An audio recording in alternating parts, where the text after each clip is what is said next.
ప్రపంచంలోనే అతిపెద్ద గిరిజన జాతరగా పేరొందిన మేడారం సమ్మక్క సారక్క జాతర తేదీలను ఆలయ పూజారులు ఖరారు చేశారు.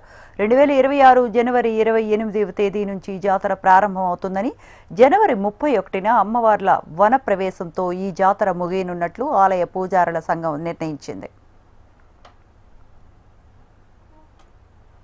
ఇక ములుగు జిల్లా తాడ్వాయి మండలం మేడారం గ్రామంలో నిర్వహించే ఈ జాతరకు ప్రతి ఏటా 2 కోట్లకు పైగా భక్తులు హాజరవుతారు. ఈ నేపథ్యంలో రాబోయే 6 నెలల్లో జాతర ఏర్పాట్లకు కార్యాచరణను పూజారులు ప్రకటించారు. 2026 జనవరి 28న బుధవారం జాతర ప్రారంభం కానుంది.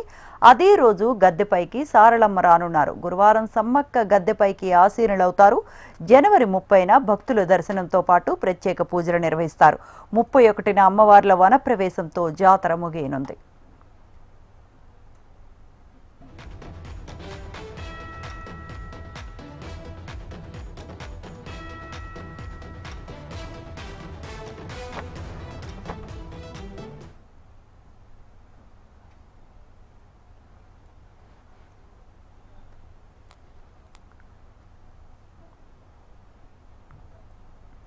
ప్రపంచంలోనే అతిపెద్ద గిరిజన జాతరగా పేరొందిన మేడారం సమ్మక్క సారక్క జాతర తేదీలను ఆలయ పూజారులు ఖరారు చేశారు.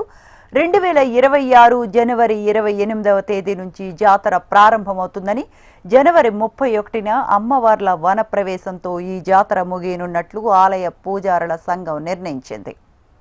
ఇక ములుగు జిల్లా తాడ్వాయి మండలం మేడారం గ్రామంలో నిర్వహించే ఈ జాతరకు ప్రతి ఏటా 2 కోట్లకు పైగా భక్తులు హాజరవుతారు. ఈ నేపథ్యంలో రాబోయే 6 నెలల్లో జాతర ఏర్పాట్లకు కార్యాచరణను పూజారులు ప్రకటించారు. 2026 జనవరి 28న బుధవారం జాతర ప్రారంభం కానుంది. అదే రోజు గద్దెపైకి సారళమ్మ రానున్నారు. గురువారం సమ్మక్క గద్దెపైకి ఆసీనులవుతారు. జనవరి 30న భక్తుల దర్శనంతో పాటు ప్రత్యేక పూజలు నిర్వహిస్తారు. 31న అమ్మవార్ల వన ప్రవేశంతో జాతర ముగియనుంది.